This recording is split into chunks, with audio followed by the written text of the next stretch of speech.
Hey guys, welcome back again to Dave's Dimension. Welcome back again for another video. Welcome back to the channel where chaos and insanity will always reign supreme. So we're back again for another unbox. And what do we got this time around? Well, we got Star Wars. Now, what do I have today? Well, I have Black Series figures. First one we have is Wedge Antilles.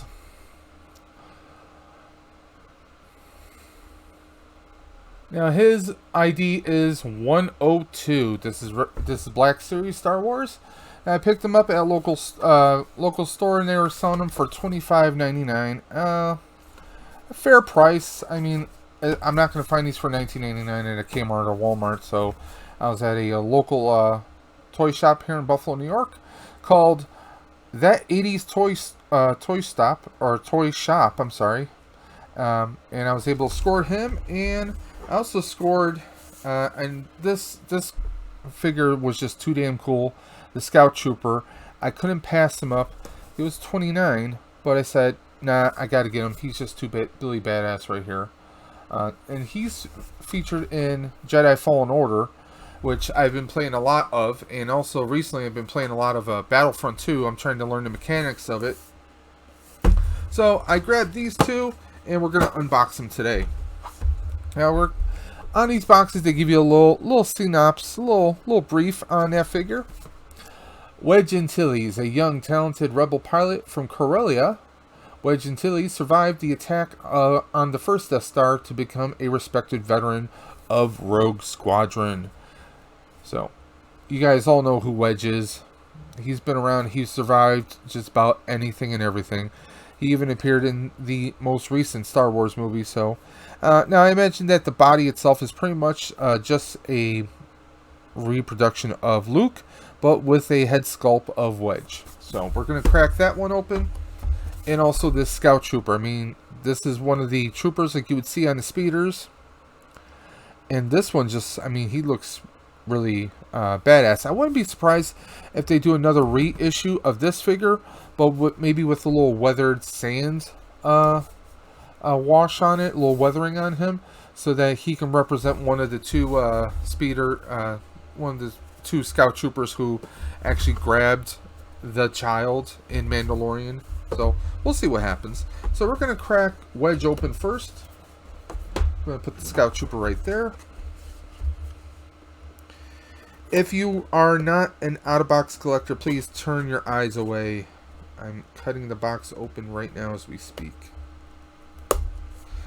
Now, while I'm opening up the box, I'd like to let you guys, while you have some moments, either during the video or after the video, I want you to drop down in the description below, and you're going to see my YouTube warriors. What are my YouTube warriors? They are just various YouTubers that I'm throwing the links to their channels below.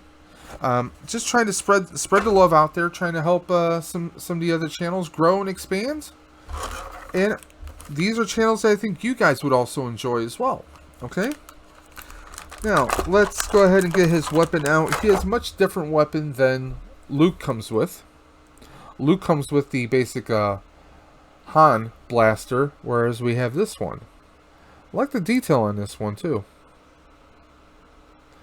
I'm glad that they're not repeating the same old blasters, the same old weapons over and over again. So, that's cool right there. Let's take a look at his helmet.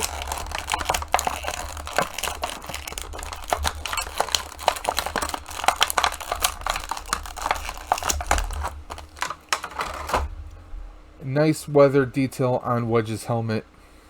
Just like we saw on Luke's. There's a lot of dirt, a lot of grime, a lot of wear and tear.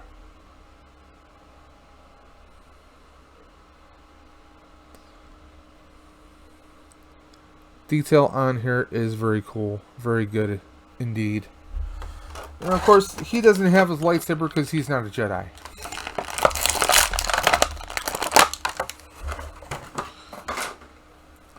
So let's take a look. Again, like I said, it's pretty much a reproduction of Luke's body for the most part. I mean, it's your basic flight suit figure.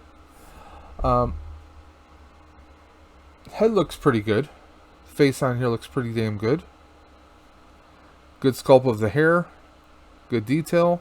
Of course, we have different kind of weathering on him than we do on Luke. On Luke, we have a lot on this arm here. We don't really see any kind of weathering there. We do see a little bit on the legs, on the back of the legs here, on the sides. So they didn't just reproduce the same old one over and over again. They did some different paint details. We get a little bit of weathering more towards the elbow of his sleeve right there, right where the glove begins. So there is that. He does have the same belt clips like Luke does. So hypothetically, if you wanted to give him a lightsaber, you could hang it from his waist. It is a thing you could do. Now, let's see how he looks with the helmet on. Now, let's show you guys how I did this. Helmet slips right on. And we have some soft plastic here for the chin guard itself. So it gets on there pretty well. We gotta straighten it out. There we go. That's looking better.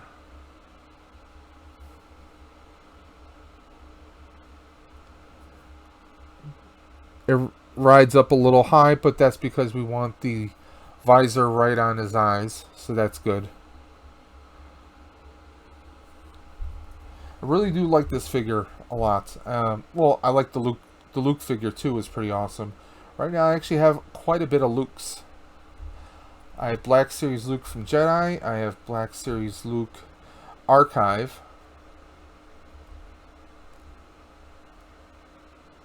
And I have Black Series Archive Luke from Hoth. So I got quite a few Lukes now. I had to get the flight suit Luke, like you guys can see right here. Now, on these archive figures that I've been opening, we'll see if it's true for the Black Series. A lot of the Black Series I've already unboxed. I've used these. These are like the standard ones. You can get them on Amazon, pretty inexpensive. I had issues where they will not fit the bottom of these feet. It could just be that the batch I got are, no pun intended, a bad batch.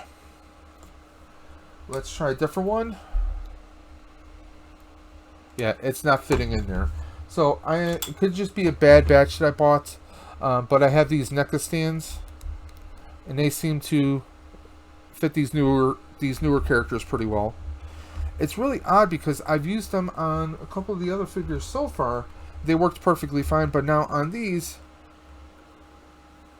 the NECA ones seem to be the better ones to go. So it's almost like I just spent, $20 because I bought 2 sets of these for nothing. But I'm going to see if I can use these on my other figures, like my Power Rangers, my Plasma Ghostbusters, the Kenner Ghostbusters. I have other figures I can use these on, so I'm going to find a use to them. It's kind of a letdown. So if you're looking for a stand to put these on, like I said, I have these NECA stands. You can buy them at your Targets, or you can even get them online at Amazon. These seem to be doing pretty well. And like I said, for Luke, I mean, I could put his blaster down on here. I could put the helmet down on here. I could even put the lightsaber down if I wanted. The cool thing is, if you have a couple accessories, you can put them at the bottom of his feet, or you could pose those figures, and it gives you a little bit of a wider area, a wider platform to pose them on. So there is that. Now, you heard me talking about some of the weathering, like on Luke. You can see on Luke, his shoulder, there's a lot of dirt. There's a lot of wear and tear, both on the front and the back. Let's see if I can rotate him around. So you can see a lot of that. There's a noticeable difference on Wedge. So that's great that we got a big difference between the two, and obviously you can see the helmets are different.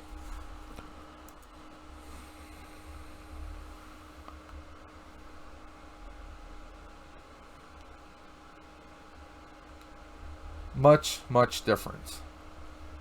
And I'm glad that they're noticeable. They're not exact clones.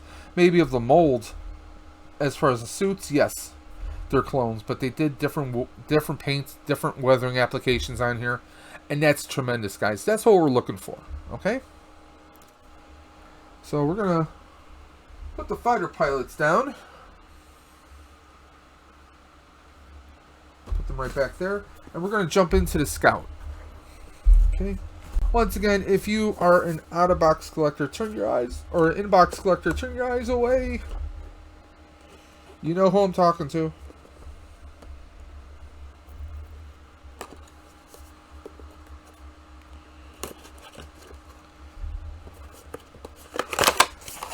Okay, so let's pull the Scout out.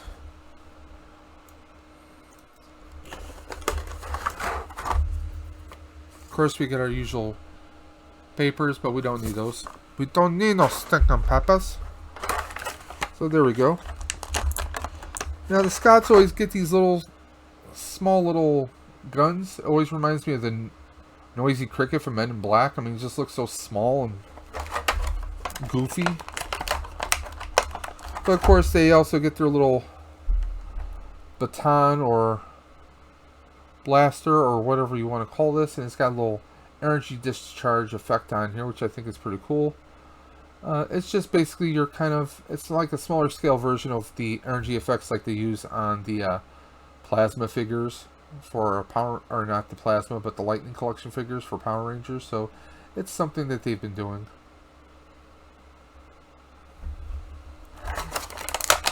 Be great if they had a speeder for this. Sorry about the noise, guys. Let's take a nice good look here. Got this kind of a strap or cable or something going from the back of his gear here all the way up to the shoulder and to the front box here, and then right down the wrist, almost as if it's like a, I don't know what this is for specifically. That might stand in the, will this stand in the way of me bending him? Yeah, it might a little bit. Not trying to stretch this out. I want to see if I can move his arm up, but there's a lot of tension right there.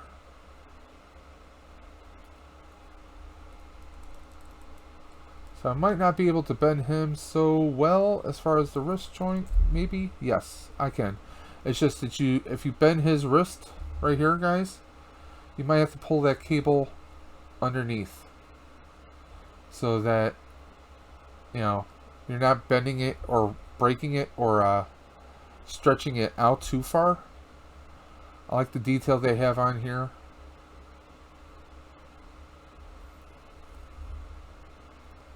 A lot of great detail on here. Let's take a close up. Let's take a closer look at him.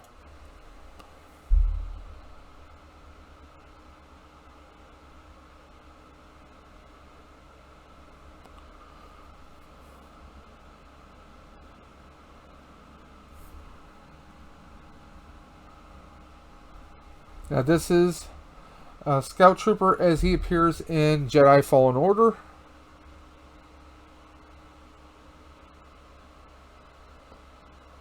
Detail on him is nuts. I mean, just, I love the mold of the body.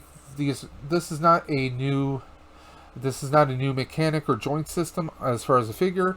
If you've had a Plasma Series figure before, this is pretty much the same old joints and hinge. Torso, it's just the molding of the feet, and the body itself is a little bit different with the extra accessories on here. That's all it is. Not a big craziness. Now the little gun that they have here goes right into the little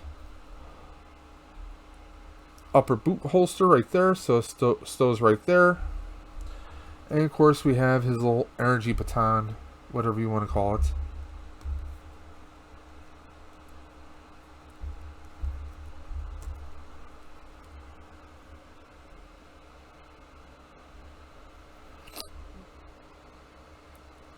I really like him. I've always wanted to have one of these figures because as a kid, I remember when Return of the Jedi came out, and we actually went and saw it at the drive-ins. My dad took us, and he even got us a model kit. There used to be a little hobby shop here in Buffalo, New York, technically Cheektowaga, that we would go to for model trains and model kits. And I remember he picked up the Scout on a speeder. But what he did, my dad, basically, I guess you could say he was a modder before modding was a thing.